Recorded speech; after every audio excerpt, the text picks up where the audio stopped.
This is WCBS and WCBS-FM, New York. WCBS time, 1:15.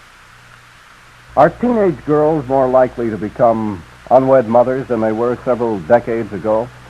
Many doctors, sociologists, and juvenile judges believe they are. They point out that parents today, unconsciously, have been putting too much pressure on their girls to grow up fast, to be popular and marry. As a result, girls are developing much earlier than they used to. By the time they're 12, many of them are wearing lipstick and nail polish. They're going steady about it, and they're blasé about it, because they've been dancing with boys since the 4th grade. Our teenagers are caught in a revolution of morals in which women today have much more freedom than ever before. Unfortunately, when a girl becomes pregnant, it becomes brutally evident that society still rejects girls who get into trouble. The stigma of having a child out of wedlock today is still almost as bad as it was in Victorian days. And when the girl in question is hardly more than a child herself, it's a tragedy. But what of the child an unwed mother will bring into the world? Should the father be made to marry the girl to legitimize the unborn child, or should the girl give her child up for adoption when it's born? We're going to explore these questions with our Speak-Up guest today, Nassau District Court Judge Beatrice Burstein, Family Court Judge of Nassau County, who is against forcing couples into shotgun weddings, which he contends usually turn out to be the worst solution for the unwed mother's problem. Later on, you can join us, if you care to, by dialing our special Speak-Up number, 509-6922, and it'll be about 12 minutes before we begin taking our phone calls. Judge, you say that the number of teenage pregnancies has risen in the suburbs. Is this just among low-income families, or does it spread through all social levels? It spreads through all social levels, and it has risen nationally, not only in the suburban areas. For example, in our... Ladies and gentlemen, we interrupt this program to bring you a bulletin from Wcbs-Radio News. The story, as it is just being handed to me, is datelined Dallas, Texas. It says, according to the United Press, 3 shots were fired at President Kennedy's motorcade today in downtown Dallas. The incident occurred near the county sheriff's office on Main Street, just east of an underpass, leading toward the Trade Mart in Dallas. The initial story says no casualties were reported, but we now have a flash. This is a flash dated Dallas, Texas. President Kennedy has been perhaps seriously wounded.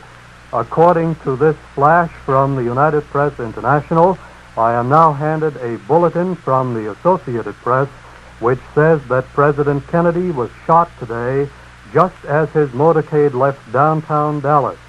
Mrs. Kennedy jumped up and grabbed Mr. Kennedy, according to the Associated Press. She cried, "Oh no!" The motorcade sped on. May I repeat the last bulletin from the Associated Press? President Kennedy was shot today just as his motorcade left downtown Dallas, Texas.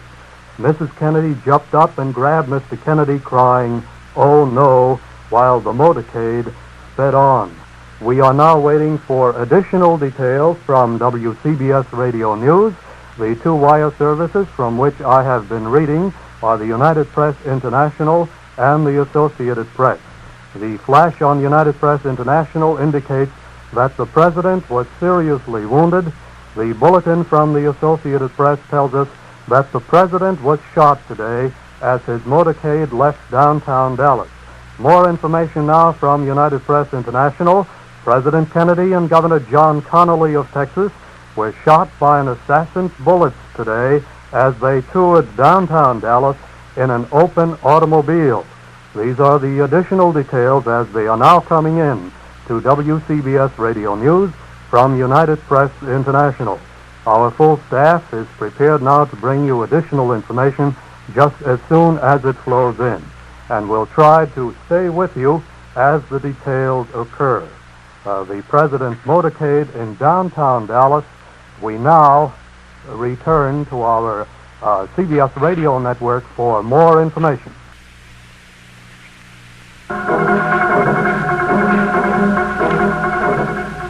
We interrupt this program for a CBS Radio Net Alert Bulletin.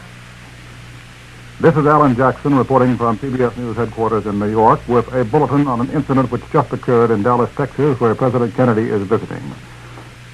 President Kennedy and Governor John Connally of Texas were both hit by a would-be assassin's bullets as they toured downtown Dallas in an open automobile a short while ago.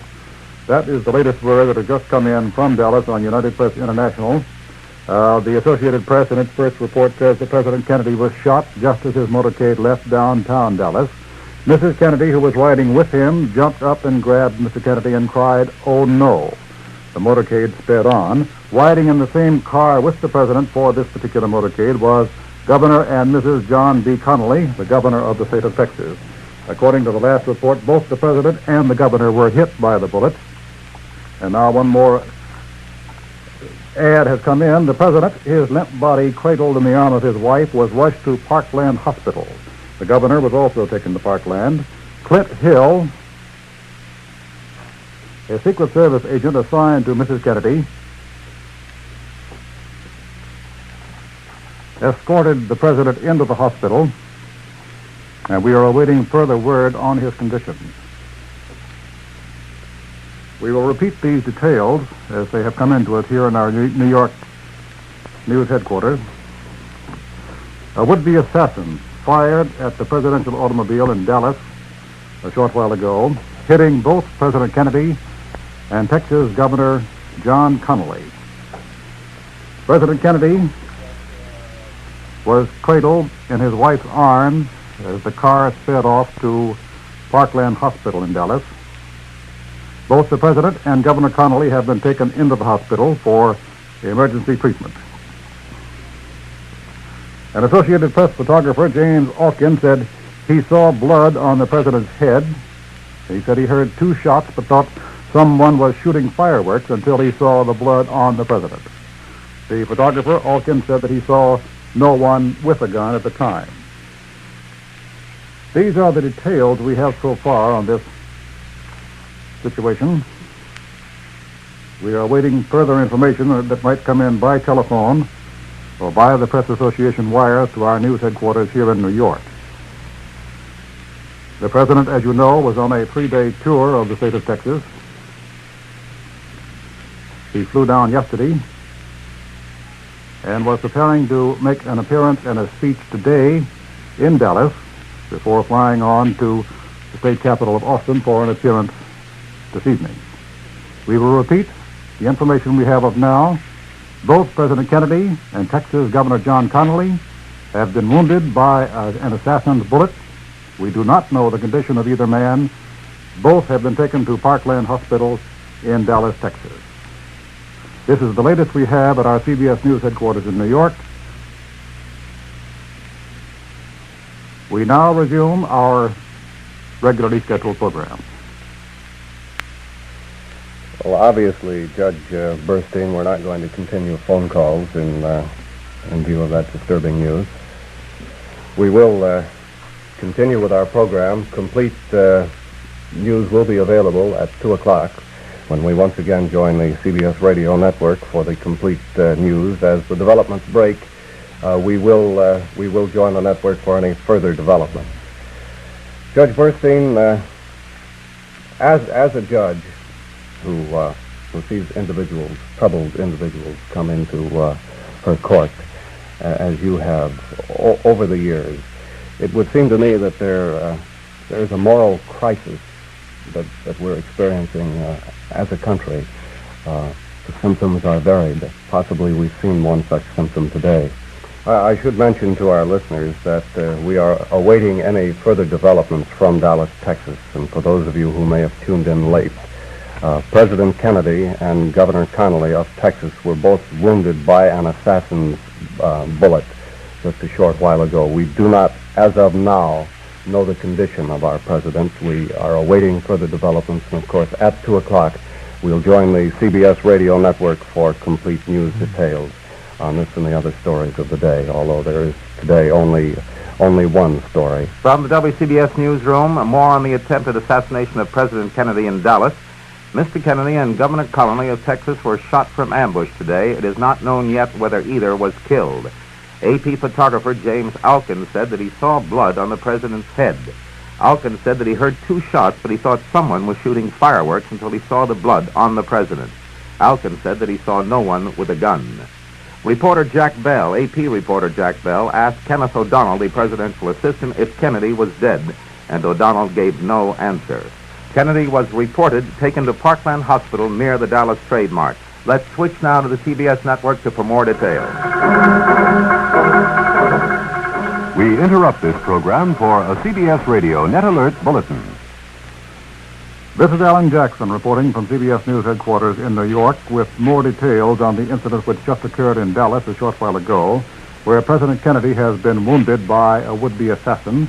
He and Texas Governor Connally were shot from ambush as their motorcade drove through Dallas shortly after the president arrived in the city on the second day of his tour. So far, there is no indication of how seriously either man was injured. Both were lying flat in their car as the automobile sped off to a hospital. Both men have been taken to the Park Lane Hospital in Dallas for treatment.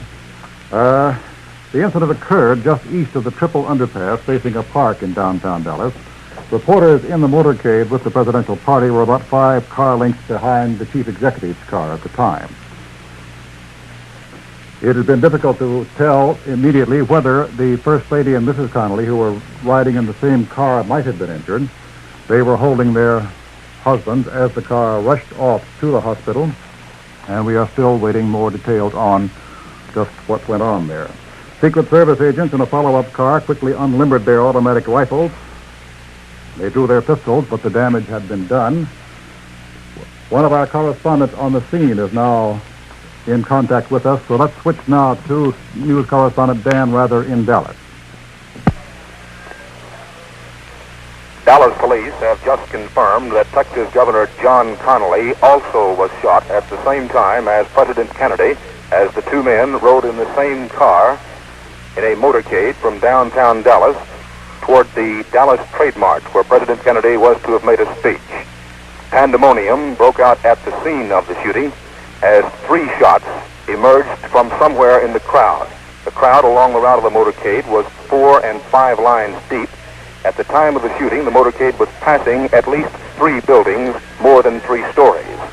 One child, aged 7, told authorities that he saw a man lean out of the 5th floor of one of the buildings and fire the shots. Police and Secret Service agents now have that building surrounded and are going through the building in a systematic search.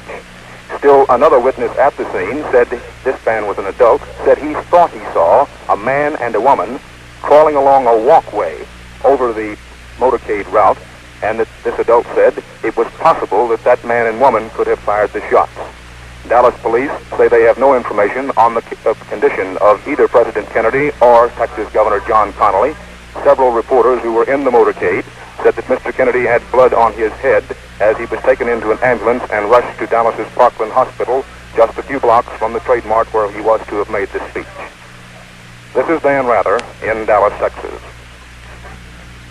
That's the latest from one of our team of correspondents with the presidential party in Dallas. We will be getting additional details from minute to minute as we continue here. The shooting took place at 1:45 Eastern Time. That was just about a little over 10 minutes ago.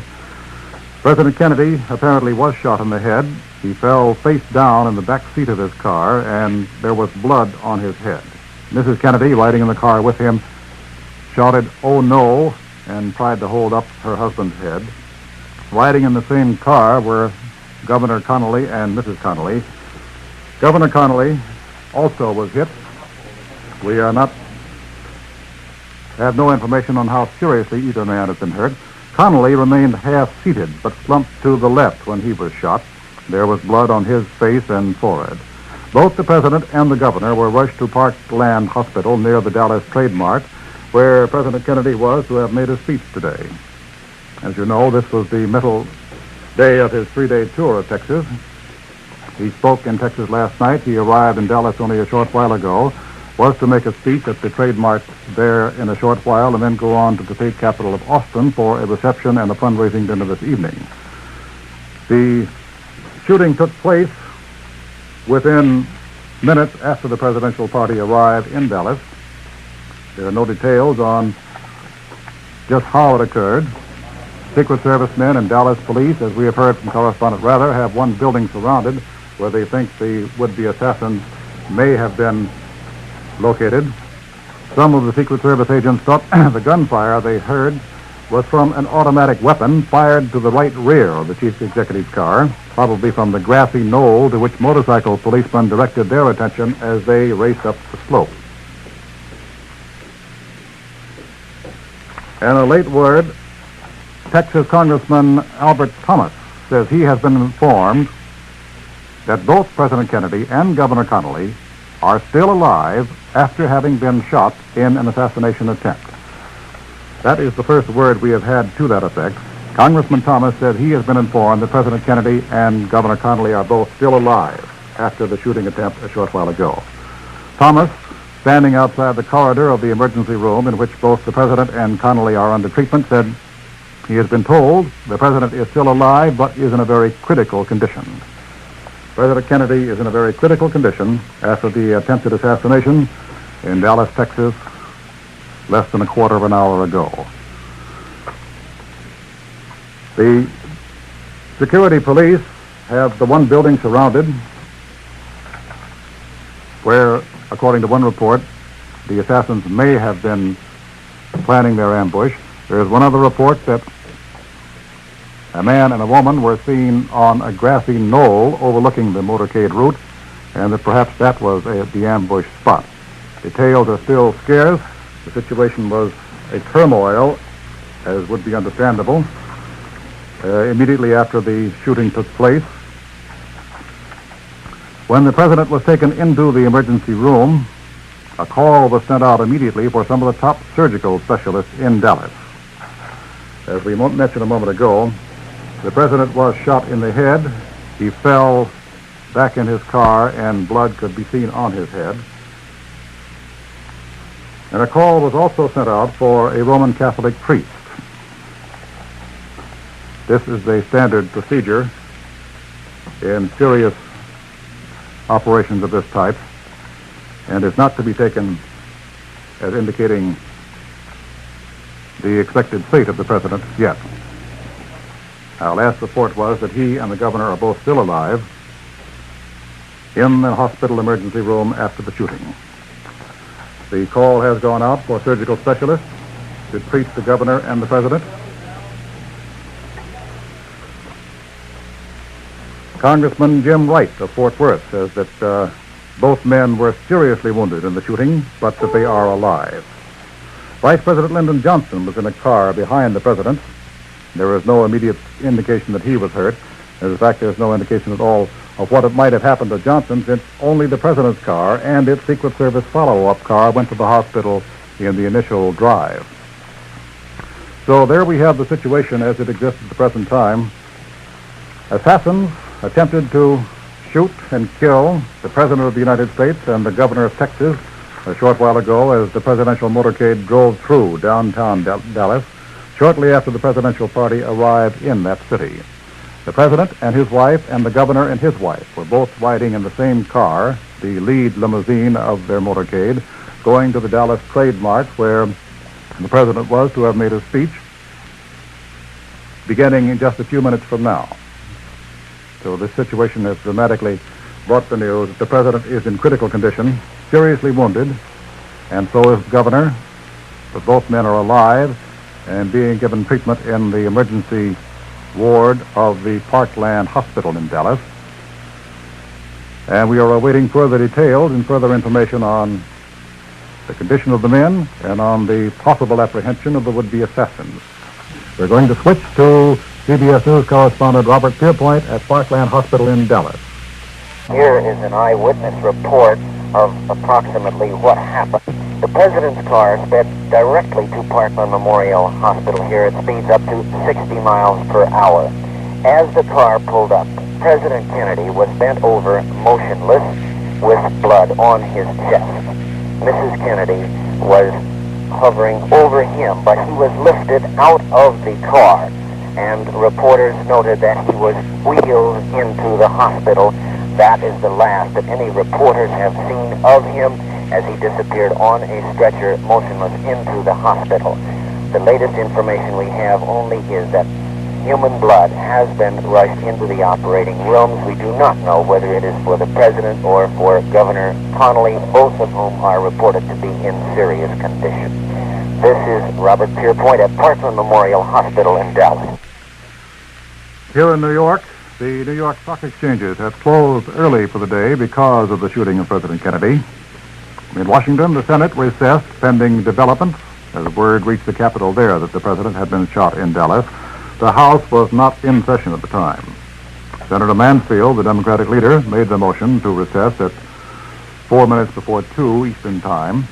Senator Wayne Morris of Oregon said just before the recess, if there ever was an hour when all Americans should pray, this is the hour. Let's go back to Dallas. Here's another report by correspondent Dan Rather.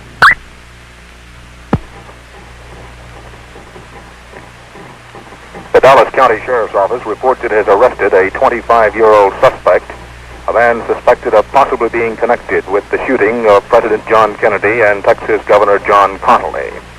Also from the scene of the area where the President and Texas Governor were shot shortly after noon Central Standard Time today, the police continue their search around a 5-story building in which 4 empty cartridges were found on the 5th floor.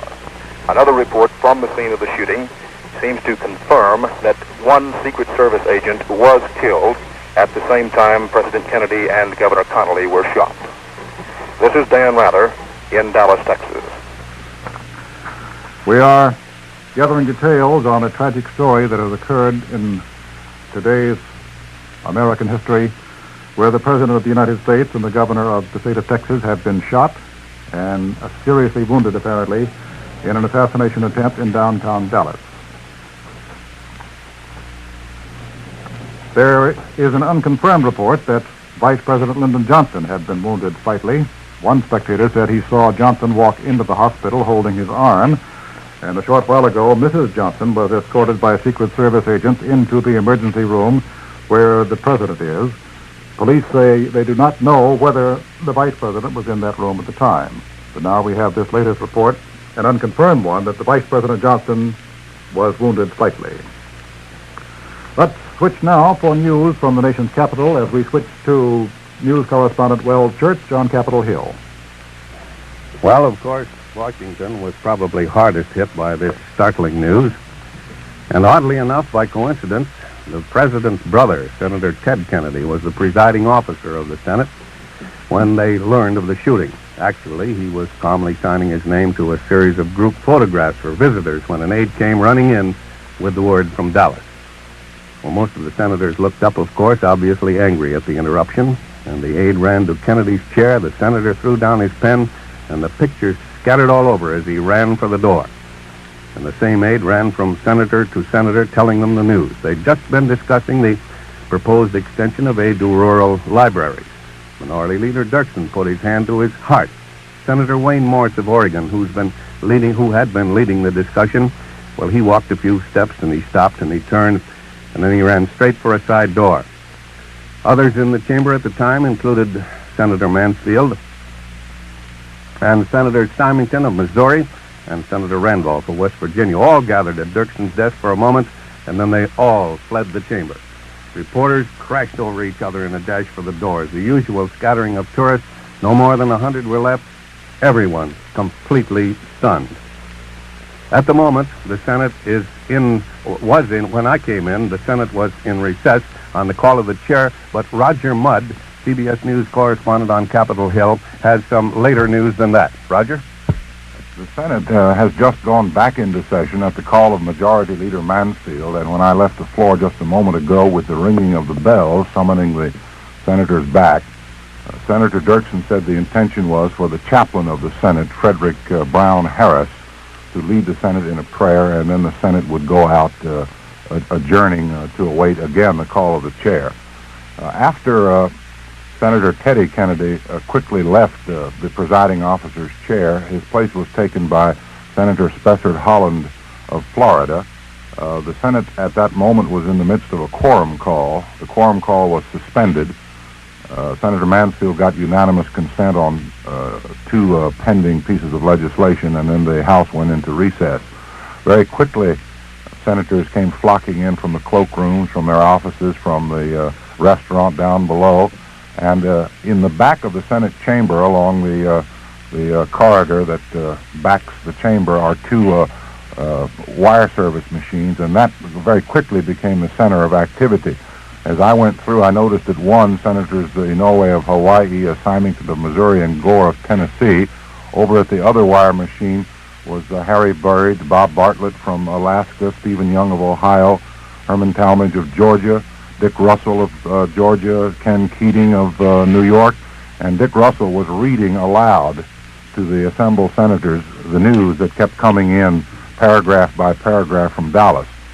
The Senate official who brought the first word in to Teddy Kennedy was Richard Riddell, who served as a press liaison official for the Senate and summoned senators for reporters as they come in. Most of the members of the Senate, Wells, were almost too shocked to open their mouths. What I heard Albert Gore say was, it's just horrible, that's all I can say. I went and talked to Jim Pearson, young Republican from Kansas. He told me, I feel sick at my stomach.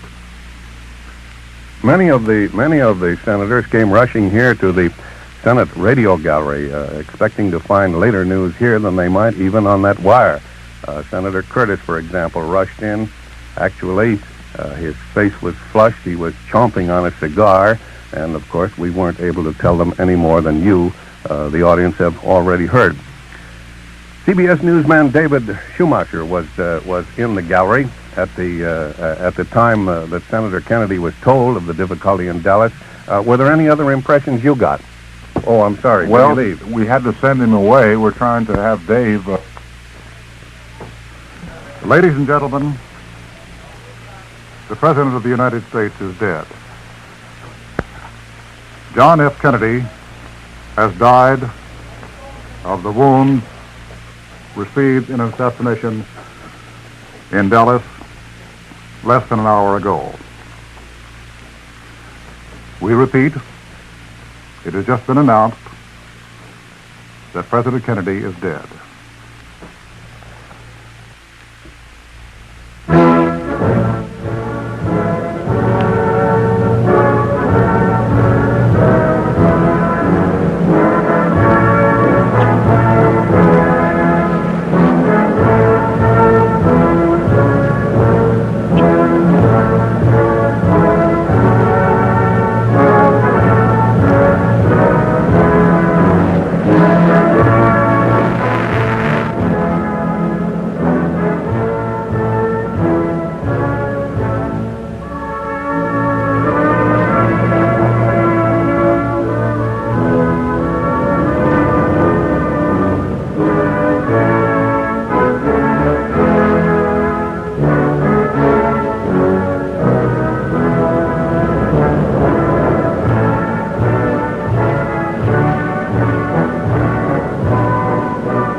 The Star-Spangled Banner. President John Kennedy is dead in Dallas, Texas.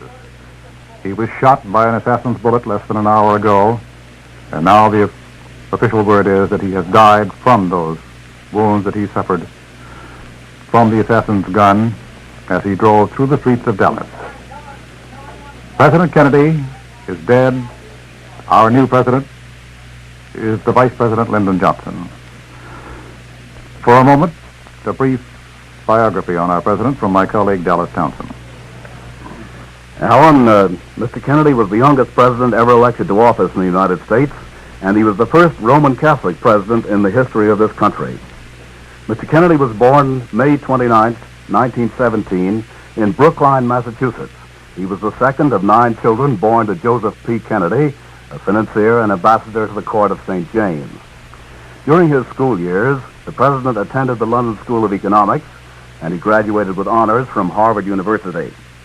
He later served with the U.S. Navy during the Second World War, and during that war he commanded a PT boat in the Solomon Islands, and he was awarded the Navy and Marine Corps medals and the Purple Heart. After the war years, Mr. Kennedy briefly became a correspondent for the International News Service, and he covered the Potsdam Conference and the opening of the United Nations in San Francisco. In 1947, Mr. Kennedy entered politics by serving as Democratic representative from Massachusetts from 1947 to 1953. He defeated Henry Cabot Lodge for the Senate in 1952 and was reelected in 1958. It could easily be pointed out right now that Mr. Lodge, whom Mr. Kennedy defeated in 1952, is now serving as ambassador in South Vietnam. Mr. Kennedy came within an eyelash of winning the vice presidential nomination in 1956, losing to Senator Kefauver in the last few minutes of a very exciting ballot. He succeeded in winning the Democratic nomination for president over Lyndon Johnson and Adlai Stevenson in 1960. That was at the Los Angeles Convention in July of 1960. Mr. Kennedy was chosen on the first ballot. During the presidential election in November of 1960, Mr. Kennedy defeated Vice President Richard Nixon for the presidency by a slim majority, only about 113,000 votes. The president's immediate survivors include his wife, Mrs. Jacqueline Bouvier Kennedy, whom he married in 1953, their two children, Caroline, born in 1957, and John F. Kennedy, Jr., born in 1960.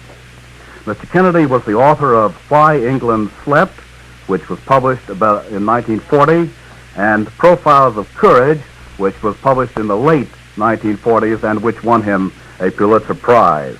Mr. Kennedy was the recipient of a $1 million trust fund established by his father. These are just the sketchy outlines of a career which history will now begin to evaluate. Alan? Our latest word from Dallas is that Vice President Johnson's wife, after a quick check on conditions in the emergency section, has confirmed that her husband, the vice president and now the new president of the country, was not harmed in the shooting in Dallas. Mr. Johnson was somewhere in the hospital, but it was impossible to determine his precise whereabouts at once. He was reported badly shocked by the shooting. Doctors are trying to keep him as quiet as possible. He is under heavy Secret Service and police protection. Throughout the Texas trip, when President Kennedy and Vice President Johnson had been in the same motorcade, as an obvious security measure, they have ridden in separate cars. The Johnson car has always been some distance from the Kennedy car, sometimes by as much as 60 yards. We see the reason and the value of this at this point. Today, the president was killed by an assassin's bullet. The vice president, riding in a separate car some distance behind, was unharmed.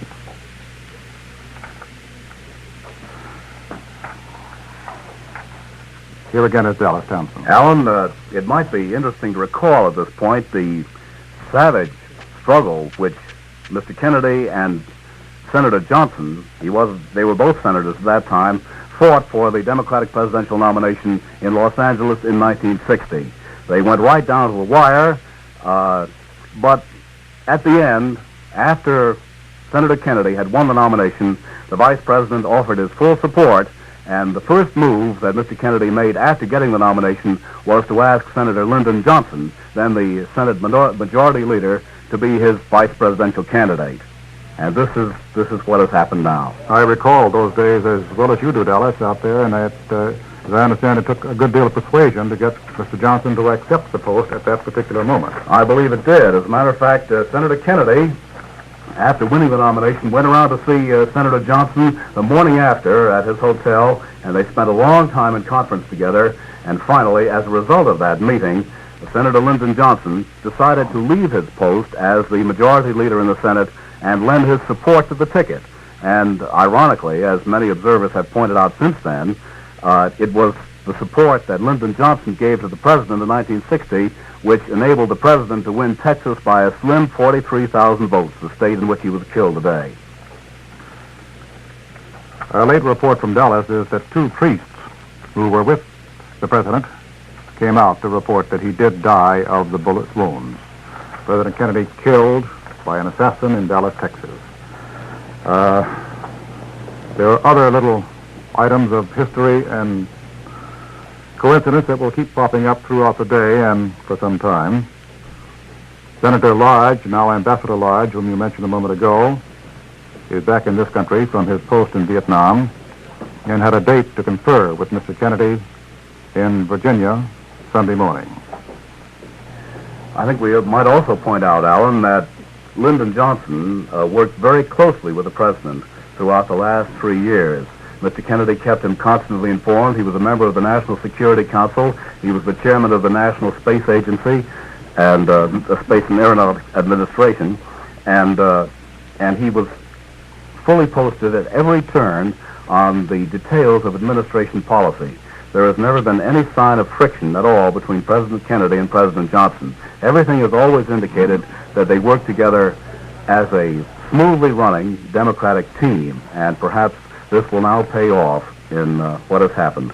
Government sources now have confirmed the report that we gave you, that Alan Jackson gave you a few moments ago. They have confirmed that President Kennedy is indeed dead. That report comes to us from Washington on the Associated Press, and it's the first report that we've had on one of the wire services that the president has died. This means, of course, that Vice President Lyndon Johnson has become the president automatically under American law. The president and his party had just arrived in Dallas just about an hour ago. The president was on a 3-day trip to Texas, part of it for politics. This was the second day of the trip, and he had flown into Dallas and was due to be speaking at this moment at the Dallas Trade Mart, where he had an important speech which had been released a short time before by the White House, and which in fact had been quoted and in fact published in afternoon newspapers and quoted on afternoon broadcasts. The president who went to Dallas to deliver that speech did not deliver the speech, and he is dead instead, killed by an assassin, and we have had one report that Dallas police have picked up a 24-year-old suspect as the possible killer. That report came from Dan Rather in Dallas. The suspect was identified as being 25 years old, and we haven't heard anything more on that for about 15 minutes. The original report was that police had surrounded a 5-floor office building in downtown Dallas, and they had found 4 empty cartridges on the 5th floor of that building. It seems almost certain that the assassin must have used a rifle with a telescopic sight in order to zero in so accurately on the president and Governor Connolly. But we don't know who he is. There's no further report on who the suspect is or even the reason. And of course, speculation on his reasons for killing the president and trying to kill Governor Connolly would be idle at this point. We did have one other report that a Secret Service agent had been killed. We don't have the name of the agent so far. We understand now that a casket for the president's body is being brought into Parkland Hospital in Dallas. It all happened very quickly. It all happened inside an hour. The president and Governor Connolly riding together with their wives through downtown Dallas on their way to the Dallas Trade Fair. About 4 shots rang out. Eyewitnesses mentioned hearing 2 or 3 shots. The president slumped forward with blood on his head, blood on his chest. The governor also slumped forward. The governor is not reported seriously injured. Bill Stinson, an assistant to Governor Connolly, says he talked to the governor in the hospital operating room, and Connolly was shot just below the shoulder blade in the back. And now we're going to switch again to Dallas, this time to Nelson Benton. I'm sorry, we thought we had Nelson Benton on the line, but the communication seemed to have failed at the last moment. Here's a late report. Senator Ralph Yarborough of Texas, who accompanied the president to Texas only yesterday on the presidential plane, was talking with newsmen a few minutes ago and collapsed in sobs as he told of witnessing the slaying of the president. And now we're going to switch to George Herman at the White House in Washington. Perhaps 1,000 times, a man named Lyndon Baines Johnson, up to now Vice President of the United States, has told friends how his father used to wake him up every morning by whacking him across the soles of the feet and saying, "Wake up, Lyndon, you're an hour late and $1 short of every boy in town."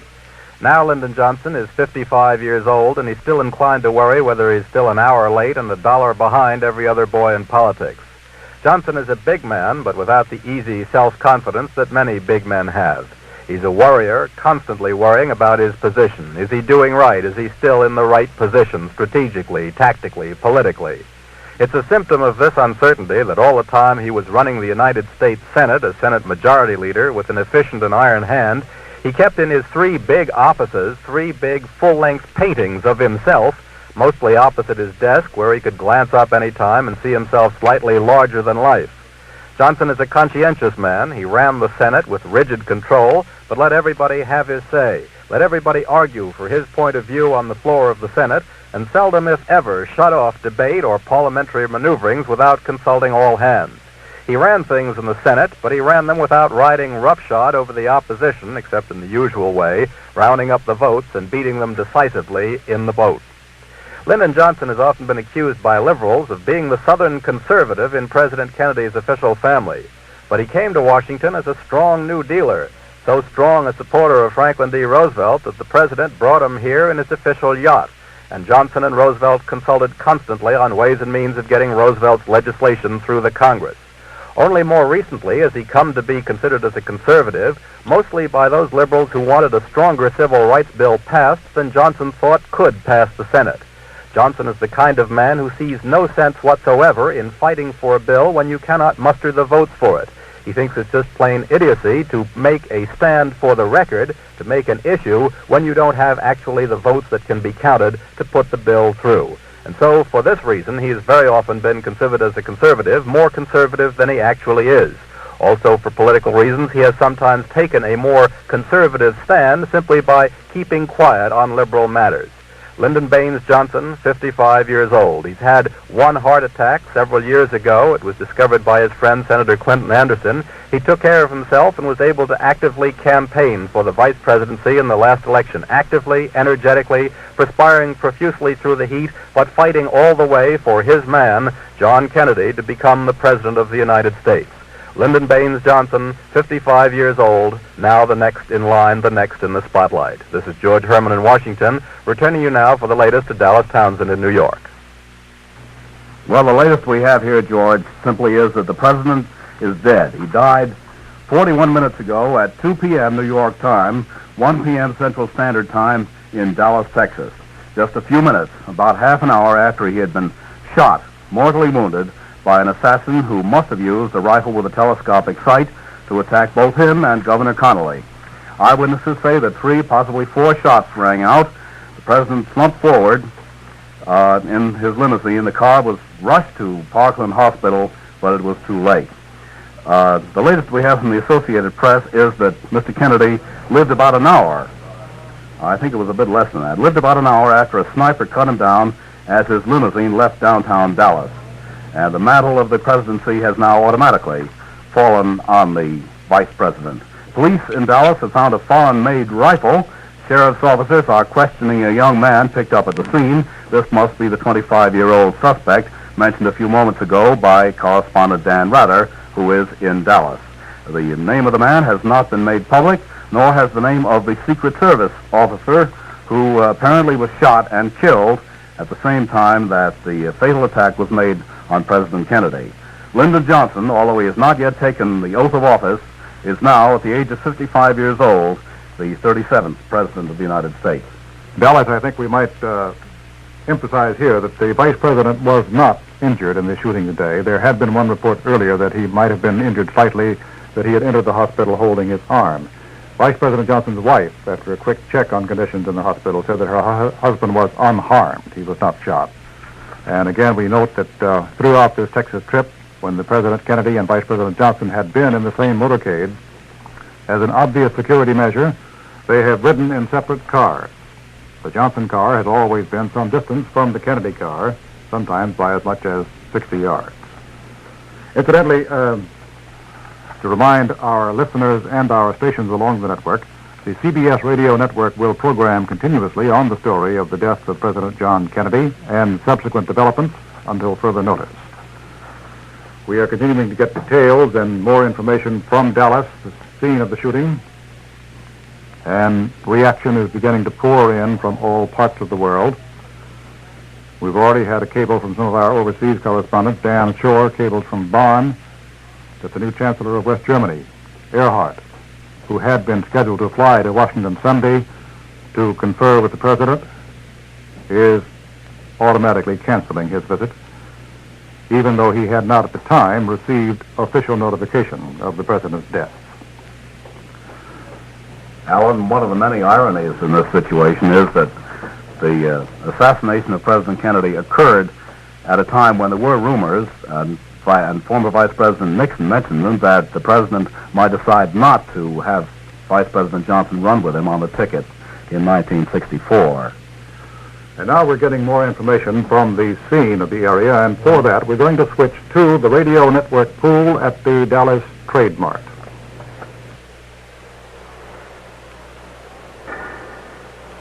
Not all of those guests, 2,500 of them who were assembled here to hear the President of the United States make a speech, have yet left. Many of them are still loitering near the speaker's stand. Some of them are still crying at the news that the President has been assassinated. Immediately after the news went across the crowd of some 2,500 like wildfire, tears broke out on many faces of both sexes and of both colors who were present here. A Negro porter leaned his head back against the rostrum which bore the seal of the President of the United States, pulled out his handkerchief, and wept. An announcement was made to the crowd that the President had been shot, that there would be no luncheon, and most of the crowd at that time left. There was no panic here at the Trade Mart, but there were many tears, and there was a sullen silence for some minute or so after the first news of the assassination of the President. It has now been confirmed at Parkland Hospital in Dallas that the President of the United States is dead. He was shot in the head by a high-powered rifle, apparently, from a window in a building on the western end of downtown Dallas. This occurred during a motorcade which was to bring the President here to the Trade Mart for a speech to 2,500 persons. The President was immediately rushed to Parkland Hospital. Governor John Connally was also taken to Parkland Hospital with gunshot wounds in the back. He is at this time reported in satisfactory condition. Vice President Lyndon Johnson was not injured. He was riding in a separate car. Dallas police are believed to have surrounded the person who is suspected of having made the assassination. However, no arrests have been reported at this time, and a dragnet is out in at least two sections of the city, one of them where the incident occurred, and the other in the southwestern part of Dallas in Oak Cliff. The news is now official at Parkland Hospital. President John F. Kennedy is dead, having been assassinated by an unknown person who was shooting a high-powered rifle from a window of a downtown Dallas building during a motorcade.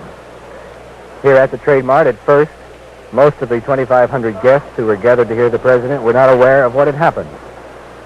The press delegation of some 200 or 300 members of the press from all over the country first rushed to the front of the building when the bulletin was first made known privately and in the corridors, and then rushed back, got their notepads, cameras, and left the building in a hurry.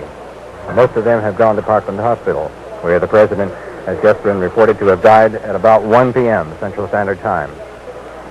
After that, most of the guests in the building still did not know of the incident, and it was nearly half an hour before an announcement was made from the rostrum that an incident had occurred, then another announcement that the President had been shot. This was followed by two benedictions delivered by ministers here in Dallas. Dr. Luther Holcomb of the Council of Churches delivered one of them and made most of the announcements.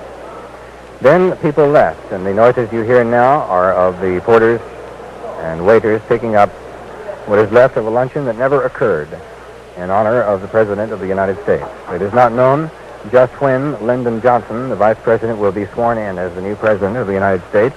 It is possible that that swearing-in may occur here in Dallas. Reports reaching Dallas from New York are that the New York Stock Exchange has closed because the traffic became too heavy upon the news that the president had been shot. No further word is known at this time. Stay tuned to the station to which you are now listening for a further report on these developments. This is Travis Lynn at the trademark. That was our Pool Network radio feed from the place at which President Kennedy was to have spoken this afternoon, and the reason for his trip to Dallas. He had arrived in Dallas only a short time before, and it was just about an hour ago that he was struck down by assassin's bullets as his limousine leading the motorcade drove through the streets of Dallas.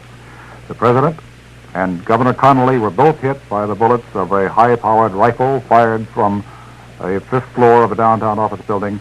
President Kennedy was killed. Governor Connolly was injured but is not in serious condition. Mrs. Kennedy is still at the hospital.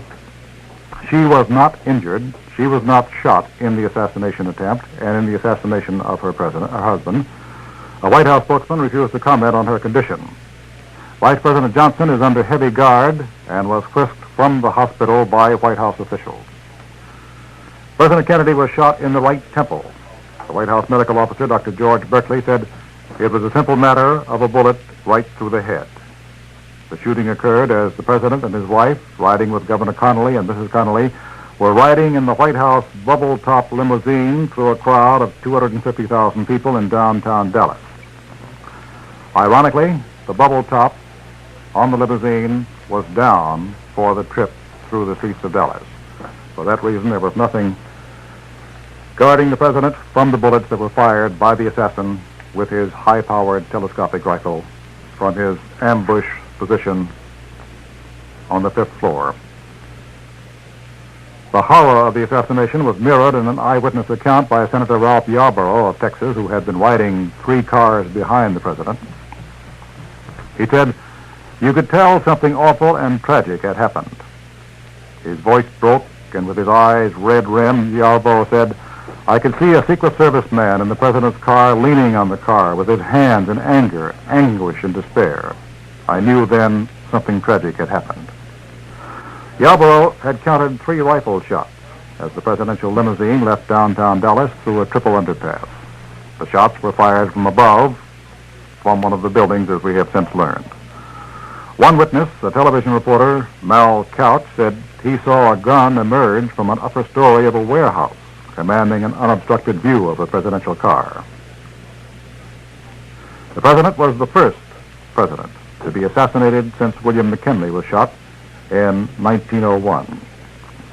It is the first death of a president in office since Franklin Roosevelt succumbed to a cerebral hemorrhage in Warm Springs, Georgia, in April of 1945. And now my colleague, Dallas Townsend, has some further background information on the president's biography. John Fitzgerald Kennedy has been dead less than an hour ago. And of course it will be left to history to assess his achievements as the 35th President of the United States.